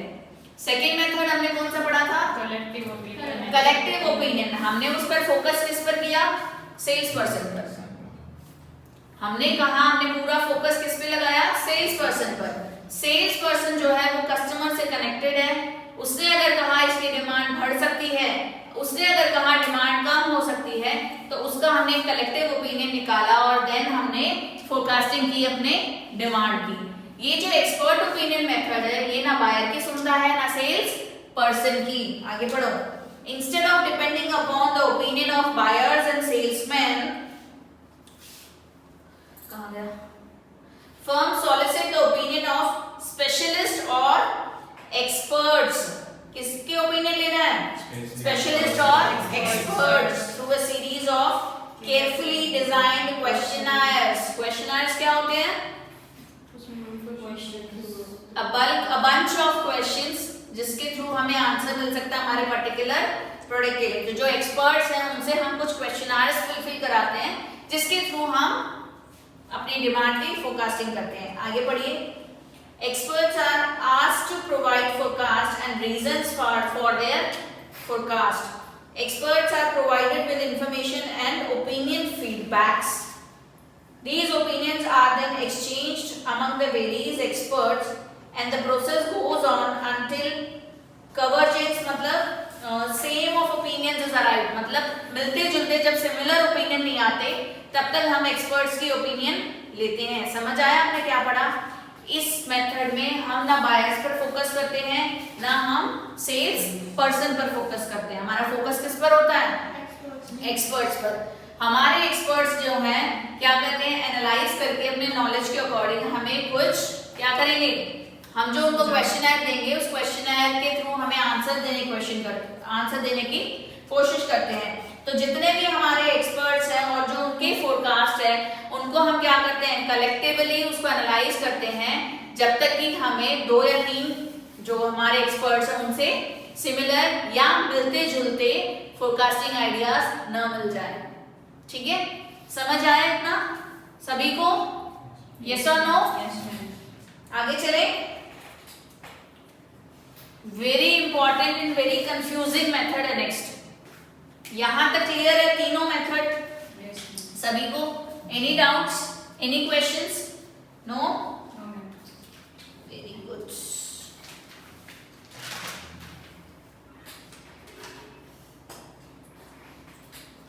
एक्सपर्ट ओपिनियन में से भी बहुत बार आ जाते हैं क्वेश्चंस।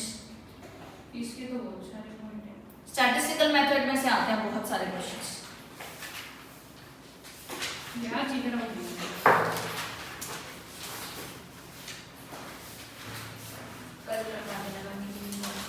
नहीं, अभी बहुत टाइम है, कर लेते हैं।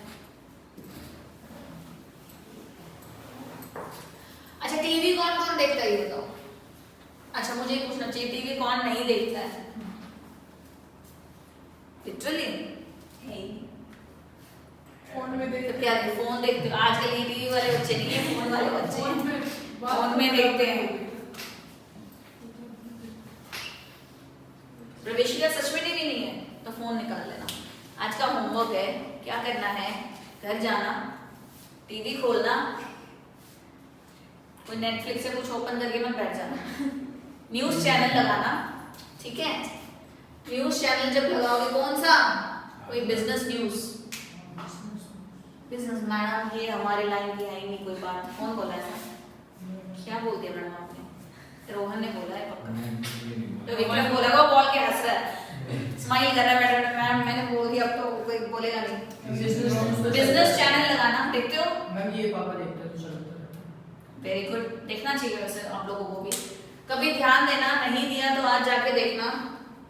यहाँ पे नहीं, कॉर्नर में भाई साहब बैठे होते हैं, ठीक है, वो क्या करते हैं, नीचे ना आपकी एक लाइन चलती रहेगी, हाँ, तो उसमें प्राइसेस डाउन, कम हो गए, बढ़ गए, कम हो गए, ऊपर गोल्ड और सिल्वर का दिखाता है। हाँ, दिखाएगा कि डॉलर वर्सेस आपके रुपी वर्सेस डॉलर, ऑयल प्राइस है ना, क्रूड प्राइस, ये सब दिखाते हैं। ये क्या है, क्या बवाल है, क्या है ये? ऐसे इतना सारा स्पेस रोक लेते हैं। ये महाशय जी क्या कहते हैं? हाँ, ये महाशय बैठे हैं, ये क्या कह रहे हैं?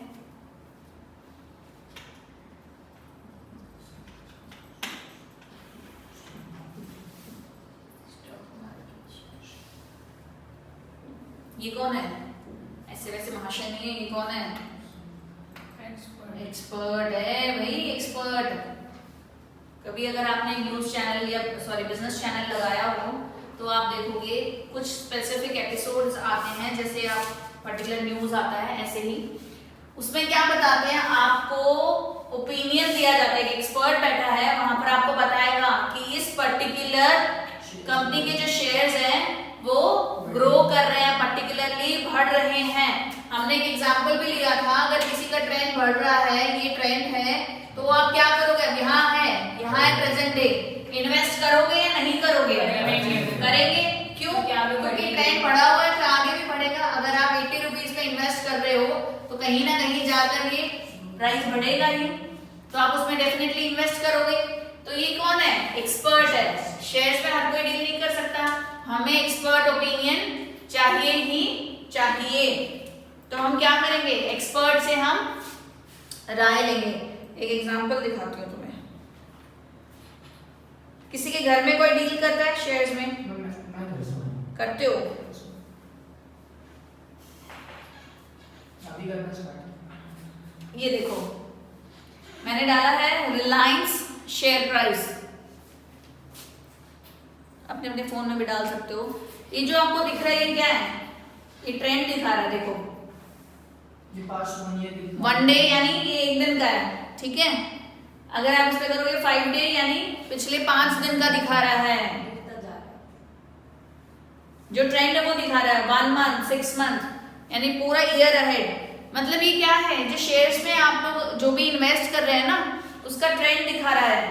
ये हम आगे स्टैटिस्टिकल मेथड में पढ़ेंगे, ये ग्राफिकल मेथड है रिप्रेजेंट करने का, तो ये उसमें पढ़ेंगे, ये देख के आना पड़ेगा। तो ये जो महाशय जी हैं यहाँ पे एक्सपर्ट जी, ये क्या करते हैं, एक्सपर्ट जी हमें बताते हैं कौन से शेयर में इन्वेस्ट करना है, विद रीजन बताते हैं। गवर्नमेंट ने क्या कर दिया, एक नया प्लान निकाला है, ठीक है, या उन्होंने किसी में सब्सिडी देनी शुरू कर दी जिसकी वजह से आपके जो शेयर प्राइसेस हैं वो बढ़ गए हैं, या फिर बहुत सारे उन्होंने कुछ पैकेजेस अनाउंस कर दिए हैं जिसकी वजह से उसके शेयर प्राइस कम हो रहे हैं या बढ़ रहे हैं, कहीं ना कहीं कनेक्शन है। तो ये हमें बताते हैं कि इस पर्टिकुलर शेयर में आप इन्वेस्ट कीजिए, तो ये एक्सपर्ट है। This can also be the example of expert opinion method, ठीक है। नेक्स्ट है हमारा स्टैटिस्टिकल मेथड। क्या हुआ, पूरा हो जाएगा अभी तक स्टैटिस्टिकल, कोई बात नहीं, 5 बजे चले जाना, कहीं तो नहीं जाना, थोड़ी नहीं जाना। Statistical method,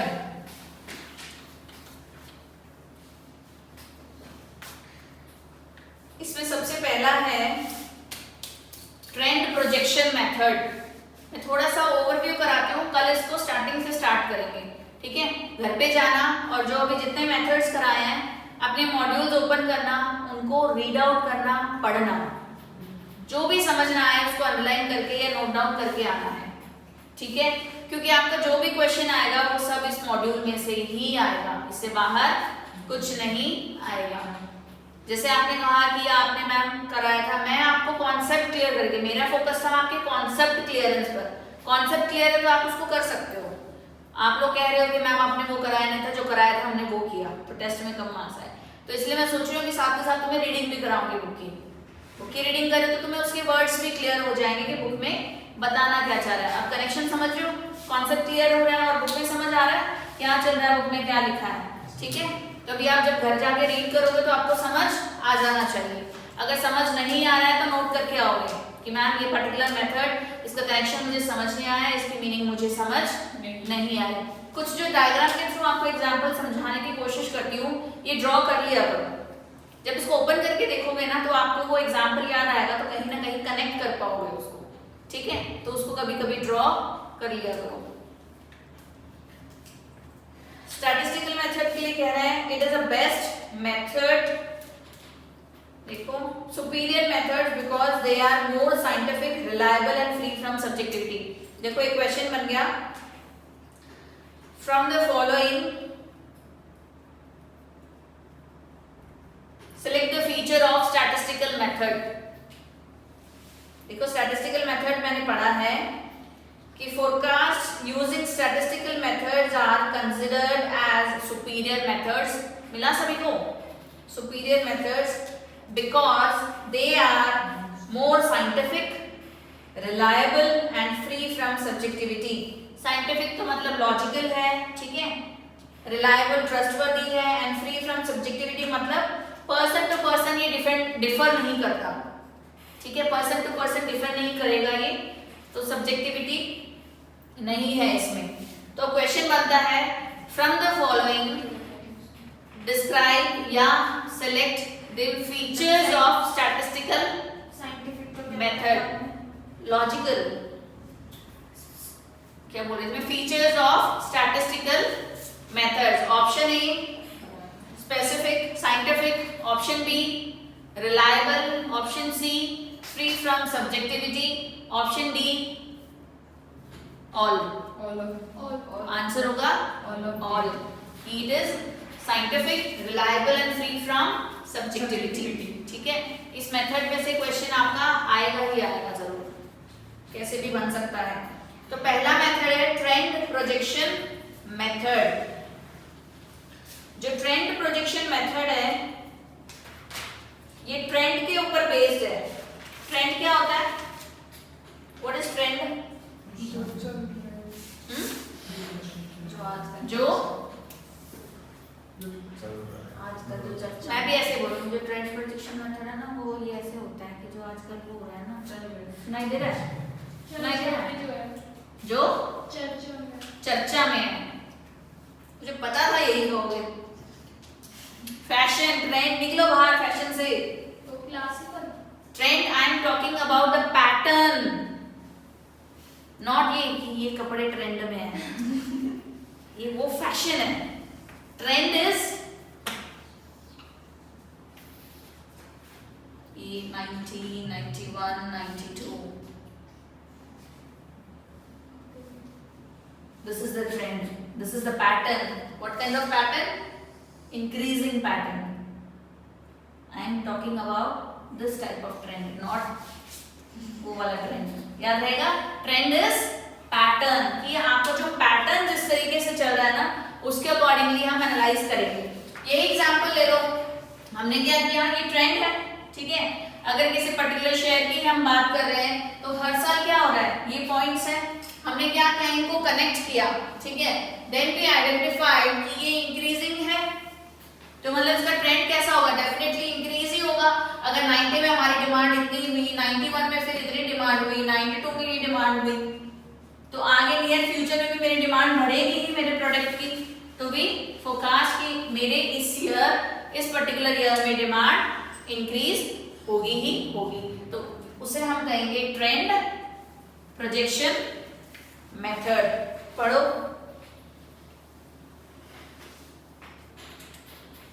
A firm which has been in existence for a reasonably long time would have accumulated considered data on the sales pertaining to different time periods. समझ आया? Different time periods के लिए जो उस पर्टिकुलर फील्ड में है, उस particular area में काम कर रही है, उसने डेफिनेटली डेटा अपना कलेक्ट किया होगा। डेटा मतलब जैसे 90 में ये मेरा इतनी डिमांड हुई, 91 में ये डिमांड हुई, दिस इज द डेटा। ये डेटा उनका कलेक्टेड है उनके पास। डेटा ऑन सेल्स, सेल्स की हम बात कर रहे हैं, ठीक है। तो such data when arranged chronologically yield time series, got it और नॉट, कि इन जब डेटा को हमने क्रोनोलॉजिकली का क्या मतलब है, क्रोनोलॉजिकली जब हमने उसको कंबाइन किया तो हमारे पास एक टाइम सीरीज आ गई। मतलब देखो सेल्स की हम बात कर रहे हैं, मेरे पास कुछ डेटा अवेलेबल था 9000 यूनिट्स, ठीक है। ये 2000 की बात कर रहे हैं, 2001 में मेरी 10,000 यूनिट्स क्या थी, सेल हुई थी। ऐसे ऐसे करके मैंने 2020 तक का अपना, मेरे पास पूरा ये डेटा क्या है, कलेक्ट हो गया। और जब मैंने इस डेटा को क्रोनोलॉजिकली अरेंज किया तो ये मेरे पास पूरी टाइम सीरीज आ गई, पूरी की पूरी टाइम सीरीज आ गई। तो 2021 के सेल्स का मैं एस्टिमेट लगा सकती हूँ कि ट्रेंड के बेसिस पर 2021 में भी मेरी डिमांड, जो मेरी सेल है वो बढ़ेगी ही बढ़ेगी। तो this is how we can forecast. Clear है? ट्रेंड प्रोजेक्शन मेथड, मतलब ट्रेंड के अकॉर्डिंग हम फोरकास्ट करते हैं। Any problem till now? No, no problem, no problem then. Next method is graphical method. Graphical method जो है, ये हमने जो एग्जांपल लिया ना, this is graphical method. Trend projection में हम ट्रेंड की बात कर रहे हैं, और जब हम उसे ग्राफ में प्लॉट करेंगे तो वो ग्राफिकल मेथड हो जाएगा। क्लियर? नेक्स्ट मेथड इज एक सेकंड, जो आपने ट्रेंड प्रोजेक्शन मेथड पढ़ा है ये उसका पार्ट है। ट्रेंड प्रोजेक्शन मेथड को हमने 2 पार्ट्स में डिवाइड किया है, एक ग्राफिकल में और एक फिटिंग ट्रेंड में, जिसे हम कहते हैं लीस्ट स्क्वायर मेथड। ठीक है, और एक हम पढ़ेंगे रिग्रेशन मेथड। समझ आया? स्टैटिस्टिकल मेथड आपका मेन 3rd पॉइंट है, 3rd और 4th है। 4th पॉइंट है आपका स्टैटिस्टिकल मेथड। उसमें आपके 2-3 पॉइंट्स हैं, ट्रेंड प्रोजेक्शन मेथड और रिग्रेशन मेथड। 2 पॉइंट्स हैं, 2 मेथड्स हैं। ट्रेंड प्रोजेक्शन मेथड के फर्दर 2 मेथड्स हैं। क्या हुआ रोहन? ट्रेंड का ये रिग्रेशन नहीं, वो अलग है। जो ट्रेंड है उसके 2 मेथड्स हैं, ग्राफिकल और वो स्टैटिस्टिक्स का है। नहीं समझ आया? देखो, स्टैटिस्टिकल मेथड है, उसको 2 पार्ट में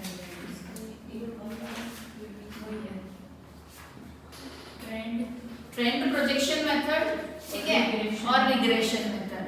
ट्रेंड प्रोजेक्शन के 2 हैं, ग्राफिकल और फिटिंग ट्रेंड, या जिसे हम बोलते हैं लीस्ट स्क्वायर मेथड। पढ़ा है आप लोगों ने least square method, regression, correlation, stats में आता है। स्टैट्स आपका भी +2 में नहीं था स्टैट्स? 11 में होता है, +1 +2 में होता है। +1 आप बेटा, आप लोगों का क्या स्ट्रीम थी? तीनों की साइंस है आपके पास? अच्छा, और कॉमर्स में इकोनॉमिक्स थी? आपके पास भी थी? अच्छा, आपके पास साइंस था। तो आपको कोई भी प्रॉब्लम है बेटा बताना, ठीक है? थोड़ा डिटेल में नहीं कर रही हूँ वैसे। तो ये रिग्रेशन अलग होगा और ट्रेंड प्रोजेक्शन, हम इसकी बात कर रहे हैं।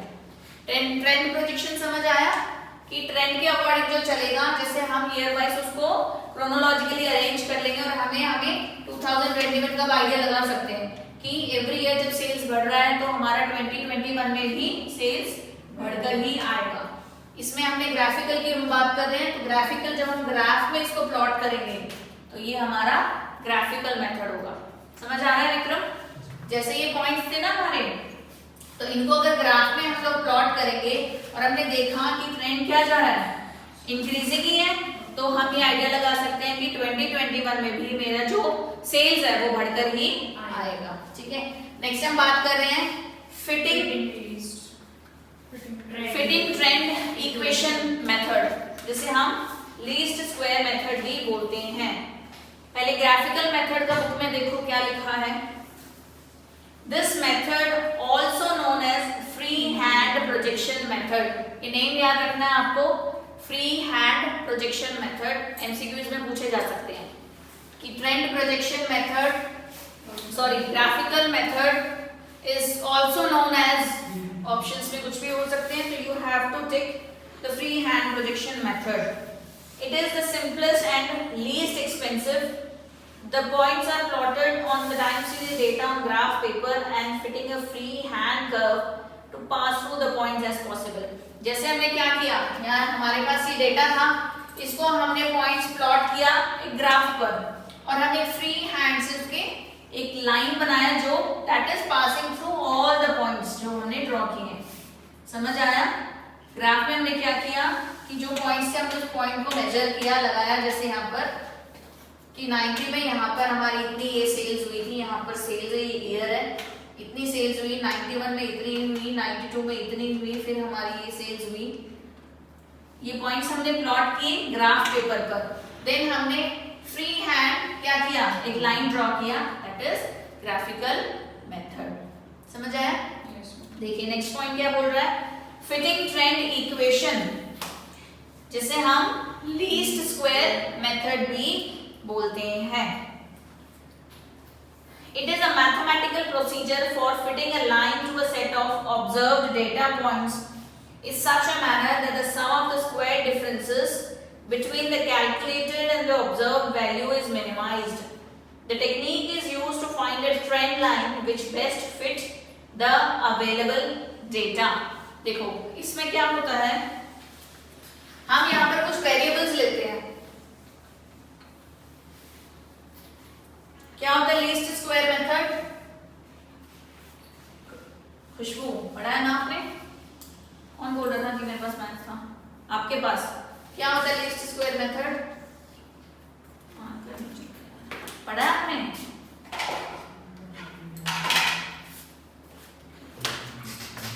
देखो इसमें हम क्या करते हैं, इसमें हम कुछ वेरिएबल्स लेते हैं, variable x and variable y. ये जो है ये दोनों ही वेरिएबल्स कैसे हैं, डिपेंडेंट है या इंटरडिपेंडेंट है? They are dependent on each other. ये जो है ये डिपेंडेंट है, ठीक है. इसका जो है मेन पार्ट जो ये वेरिएबल्स है इनका डेफिनेटली जो आगे इवैल्यूएशन होगा वो रिग्रेशन में होगा. लीस्ट स्क्वायर में जो आपको याद रखना है वो ये है कि जो भी हमारे पास डेटा अवेलेबल है, जो ट्रेंड हमारे पास अवेलेबल है वो कुछ इस तरीके से होगा. इस तरीके से कुछ पॉइंट्स प्लॉट किए जाएंगे, ठीक है. ये हमारे पास अवेलेबल है. अब आपको क्या करना है, लाइन कहाँ ड्रॉ करना है जो मैक्सिमम से मैक्सिमम पॉइंट्स को कवर करता हो. ये पॉइंट, ये पॉइंट, मैं अगर कहूँ यहाँ पर भी है, या ये पॉइंट, आपके अकॉर्डिंग कौन सा होगा? ये वाला, क्योंकि बहुत सारे पॉइंट्स को कवर कर रहा है. तो हम मानेंगे कि ये जो ट्रेंड है इसी के बेसिस पर हम अपनी डिमांड फोरकास्ट करेंगे. ये कहता है लीनियर लीस्ट स्क्वायर मेथड. आगे अगर हम इसको एलैबोरेट करेंगे ना तो आप बहुत स्टैटिस्टिकली अंदर चले जाओगे कि इनके डिफरेंसेस का जो स्क्वायर है वो मिनिमम होना चाहिए. जो भी अगर हमने टू वेरिएबल्स की जो बात की है इनके स्क्वायर का डिफरेंसेस जब तक मिनिमम नहीं आएगा हम तब तक इसका एस्टिमेट लगाते रहेंगे जैसे ये मिनिमम आएगा, ठीक है. ये होता है लीस्ट स्क्वायर मेथड. फिर हम बात करते हैं रिग्रेशन एनालिसिस. देखो कोई बात नहीं, ये और पढ़ो रिग्रेशन. कल फिर दोबारा पढ़ाओगे? हाँ कल दोबारा पढ़ाओगे. पढ़ोगे क्या फिर? यार जो आपने पढ़ा सिर्फ रिग्रेशन रह गया वो सुन लो, फिर कल दोबारा रिपीट करेंगे, ठीक है. फिर कल करेंगे तब अच्छे से समझ आएगा, वो नहीं कराऊंगी. ये इसी का पार्ट है रिग्रेशन. स्टैटिस्टिकल खत्म हो जाएगा ना. रिग्रेशन में हम क्या करेंगे, देखो वेरिएबल्स है x एंड y. यहाँ पे x हमारा क्या है, डिमांड, यानी कि क्वांटिटी. डिमांड को क्वांटिटी से मेजर करते हैं ना, तो यहाँ x एंड y है तो हम x को क्या कहेंगे, ये हमारा क्या है, डिमांड. और y कुछ भी फैक्टर हो सकता है. ये फैक्टर कुछ भी हो सकता है जैसे इनकम या फिर प्राइस, ठीक है. ये हमारा कोई भी फैक्टर हो सकता है. अब इन दोनों में बताओ कौन सा डिपेंडेंट होगा और कौन सा इंडिपेंडेंट होगा. जिसने डिमांड पढ़ा है पूरा वो डेफिनेटली बताएगा. समझ लो एमसीक्यू आया तुम्हारे लिए. कौन सा डिपेंडेंट है कौन सा इंडिपेंडेंट है? X dependent. हाँ ये डिपेंडेंट है और ये इंडिपेंडेंट है. क्यों? इसका रीजन सुनो सभी. डिमांड जो है वो प्राइस के बेसिस पर रिएक्ट करता है. प्राइस के कम या ज्यादा होने पर हमारी डिमांड पे इफेक्ट आता है. तो यानी जो डिमांड है वो डिपेंडेंट हुआ ना, निर्भर हुआ ना किस पर? प्राइस पर. अगर किसी भी प्रोडक्ट की प्राइस नहीं बढ़ेगी, जितनी है उतनी ही चल रही, तो हम उतनी डिमांड करेंगे जो करते आए हैं. समझ रहे हो? मार्कर है, मैं मार्कर 5 रुपीज में परचेज करती हूँ, इसके सब्स्टिट्यूट्स भी हैं. इसकी प्राइस 4 रुपए कर दी तो मैं इसको खरीदूंगी? खरीदूंगी विक्रम? समझ आया क्वेश्चन? देखो कोई भी हम प्रोडक्ट खरीद रहे हैं, से for an example iPhone, Apple phone है, हर कोई खरीदता है. प्राइस कितनी है उसकी?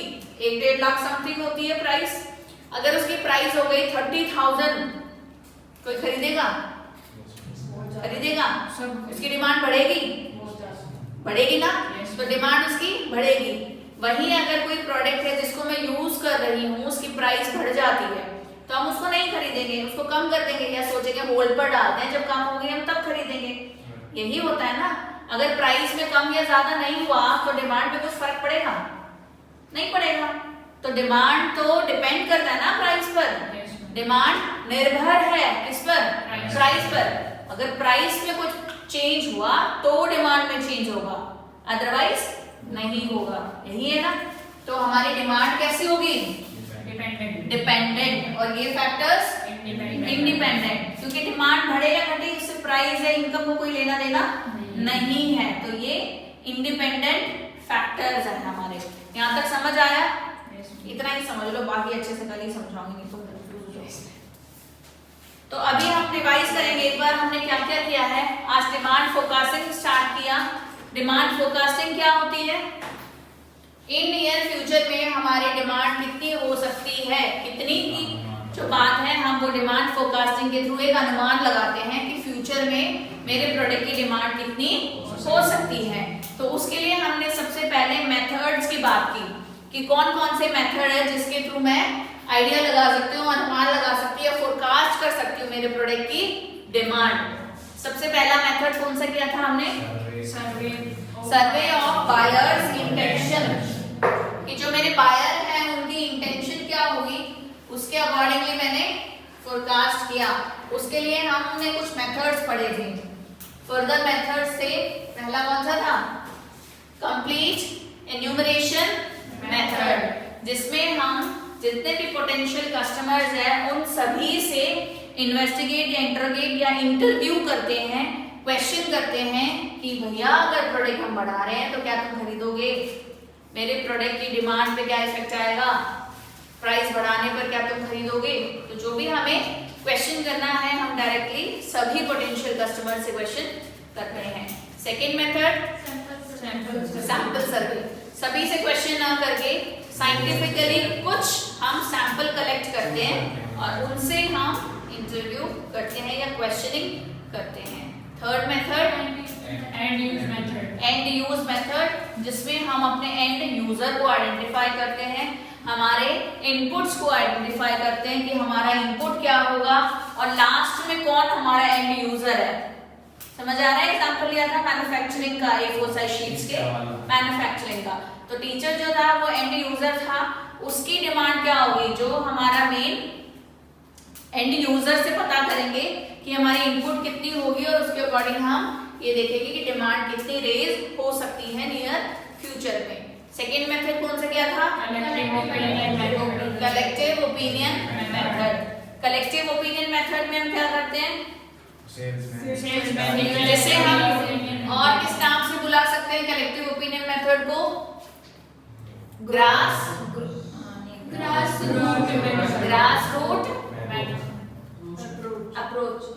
Approach, grass root approach. एक और नाम था इसका, देख के बोल लो बुक में। सेल्स फोर्स ओपिनियन मेथड, मतलब जो हमारे सेल्स पर्सन हैं उनसे हमारे कस्टमर्स कनेक्टेड होते हैं, तो जो भी हमें फोरकास्ट करनी है तो उसके लिए हम सेल्स पर्सन के ओपिनियंस को जज करेंगे, जो कि पेसिमिस्टिक और ऑप्टिमिस्टिक हो सकते हैं। ऑप्टिमिस्टिक और पेसिमिस्टिक जो ओपिनियन आएंगे उनका एक कलेक्टिव ओपिनियन निकाला जाएगा, but based on some factors, that factors could be price, any relation, income या अदर फैक्टर्स भी हो सकते हैं। उनको ध्यान में रखते हुए हम क्या करेंगे? डिमांड फोरकास्ट करेंगे। नेक्स्ट कौन सा मेथड पढ़ा था? Expert opinion method. कोई भी प्रोडक्ट अगर हमें प्रोडक्शन करना है या हमें हमारी प्रोडक्ट के बारे में फोरकास्ट करना है तो हम एक्सपर्ट से ओपिनियन लेते हैं। एक्सपर्ट से ओपिनियन कैसे लेंगे? कुछ क्वेश्चनायर हम उनसे फिल करवाते हैं, क्वेश्चनायर के थ्रू वो फोरकास्ट करेंगे, उस फोरकास्टिंग को हम रिव्यू करेंगे विद सम अदर एक्सपर्ट्स, और जब इन एक्सपर्ट्स के आंसर जो है वो समहाउ सिमिलर आएंगे तो वी से हम डिमांड फोरकास्ट कर सकते हैं। नेक्स्ट मेथड हमने पढ़ा स्टैटिस्टिकल, जिसमें पहला कौन सा मेथड था? Trend projection method. Trend projection method में हम ये देखते हैं कि हमारे प्रोडक्ट की ट्रेंड क्या है, ट्रेंड ऑफ सेल्स, कि सेल्स कितनी बढ़ रही है, क्या पैटर्न है, फिर उस पैटर्न के अकॉर्डिंग ही हम डिमांड फोरकास्ट कर लेते हैं, जिसके फर्दर 2 पार्ट्स हैं। कौन सा? Graphical and fitting trend equation. Graphical method और फिटिंग ट्रेंड इक्वेशन मेथड, जिसे हम लीस्ट स्क्वायर मेथड भी कहते हैं। फिटिंग ट्रेंड या ग्राफिकल मेथड, जो भी हमने डेटा कलेक्ट किया है उसको ग्राफ में प्लॉट करेंगे और फ्री हैंड एक लाइन ड्रॉ करेंगे, वो हमारी डिमांड फोरकास्टिंग होगी। ग्राफिकल मेथड को अदरवाइज क्या बोलते हैं? Free hand plotting method also. ठीक है। सेकंड कौन सा था? Fitting trend equation method. इसमें क्या करोगे? लीस्ट स्क्वायर मेथड भी कहते हैं। जो हमारे प्लॉट पॉइंट्स होते हैं उनको जब प्लॉट करेंगे, जो मैक्सिमम कवरेज होगा उस लाइन को हम करेंगे ड्रॉ, तो वो हमारी लीस्ट स्क्वायर मेथड होगी। रिग्रेशन में वेरिएबल्स लेंगे x एंड y। x हमारा डिपेंडेंट वेरिएबल होगा, y इंडिपेंडेंट वेरिएबल होगा। डिपेंडेंट वेरिएबल मतलब डिमांड यानी क्वांटिटी, और इंडिपेंडेंट वेरिएबल मतलब कोई भी अदर फैक्टर्स हो सकते हैं। हाँ, ये याद रखना, फिर आगे बताऊंगा। ठीक है, यहाँ पूरा समझ आया? Yes ma'am. क्लियर है? Yes ma'am. कोई प्रॉब्लम हो तो बताना, क्योंकि हमने लास्ट क्लास में डिमांड पूरा किया है ना, तो ये डिमांड से कहीं ना कहीं मेथड हो सकता है बीच बीच में आते हो, बट इतना कनेक्शन नहीं है। आपका डिमांड और लॉ ऑफ डिमांड जो है वो पूरा अलग है, वो आप लोगों का कवर कर लेंगे किसी दिन।